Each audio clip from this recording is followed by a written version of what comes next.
अच्छा, कभी सोचा है कि किसी देश को चलाने वाले नियम मतलब उसका संविधान क्या कभी बदला भी जा सकता है? आज हम बात करने वाले हैं भारत के संविधान के बारे में। वो किताब जो हमारे देश का पूरा सिस्टम चलाती है। और ये समझने की कोशिश करेंगे कि इस पावरफुल डॉक्यूमेंट को बदलना क्यों ज़रूरी हो जाता है और ये होता कैसे है। तो सबसे बड़ा और सीधा सवाल तो यही है, क्या भारत का संविधान, जो हमारे देश की बुनियाद है, उसे सच में बदला जा सकता है?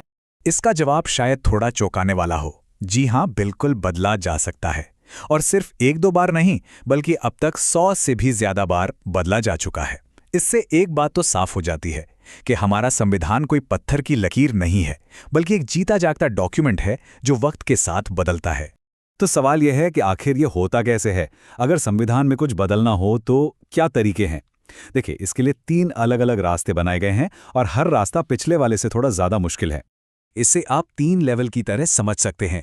पहला और सबसे आसान लेवल है साधारण बहुमत, यानी सिंपल मेजॉरिटी, मतलब आधे से एक ज्यादा की गिनती। दूसरा लेवल थोड़ा मुश्किल है, विशेष बहुमत, यानी स्पेशल मेजॉरिटी। और फिर आता है तीसरा और सबसे मुश्किल लेवल, जिसमें ना सिर्फ स्पेशल मेजॉरिटी चाहिए, बल्कि देश के कम से कम आधे राज्यों की हाँ भी जरूरी है।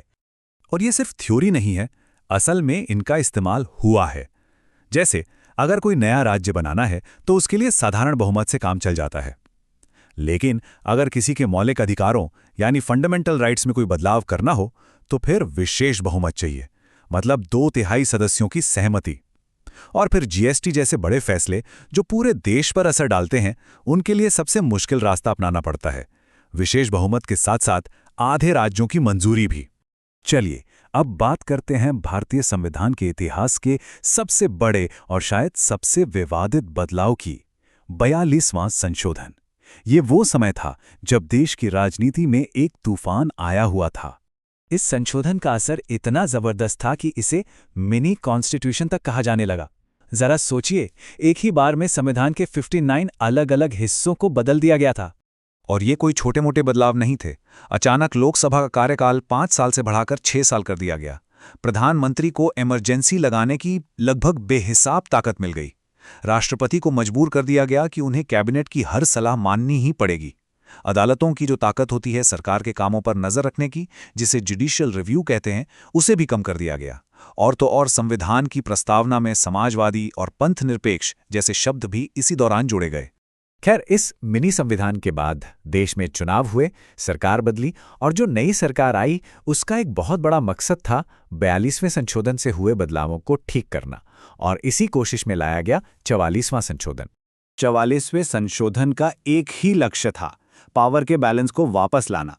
इसने 42वें संशोधन की कई विवादित बातों को पलट दिया, जैसे अब इमरजेंसी सिर्फ आंतरिक अशांति जैसी गोलमोल वजह से नहीं, बल्कि सशस्त्र विद्रोह जैसी ठोस वजह पर ही लग सकती थी। प्रधानमंत्री अकेले फैसला नहीं ले सकते थे, अब पूरे मंत्रिमंडल की लिखित सलाह जरूरी कर दी गई। और हाँ, लोकसभा का कार्यकाल भी वापस 5 साल का कर दिया गया। 44वें संशोधन ने एक और बहुत बड़ा बदलाव किया था, जिसका असर आज भी महसूस होता है। इसने संपत्ति के अधिकार को यानी राइट टू प्रॉपर्टी को फंडामेंटल राइट के दर्जे से हटाकर एक लीगल राइट बना दिया। इसका मतलब क्या हुआ? इसका मतलब ये हुआ कि अब सरकार पब्लिक प्रोजेक्ट्स जैसे सड़क या बांध बनाने के लिए किसी की जमीन ले सकती है। हाँ, उसके लिए सही मुआवजा देना होगा।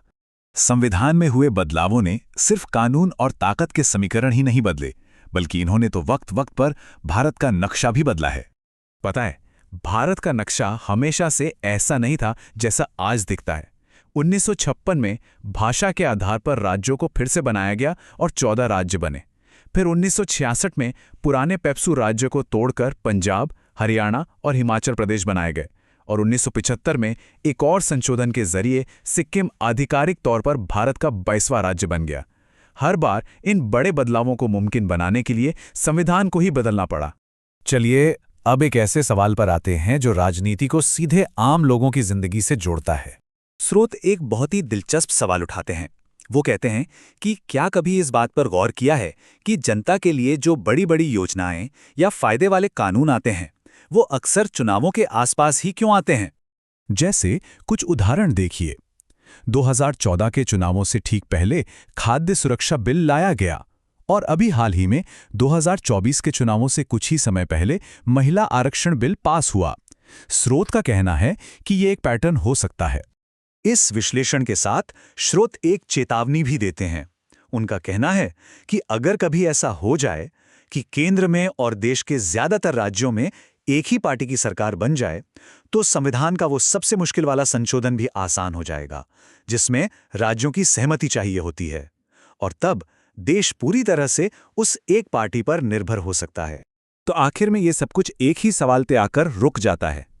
अगर संविधान को बदलने की ताकत, यानी देश की बुनियादी रूल बुक को फिर से लिखने की शक्ति किसी एक ही राजनीतिक पार्टी के हाथ में आ जाए, तो हमारे लोकतंत्र का क्या होगा? ये एक ऐसा सवाल है जिसके बारे में हम सबको सोचना चाहिए।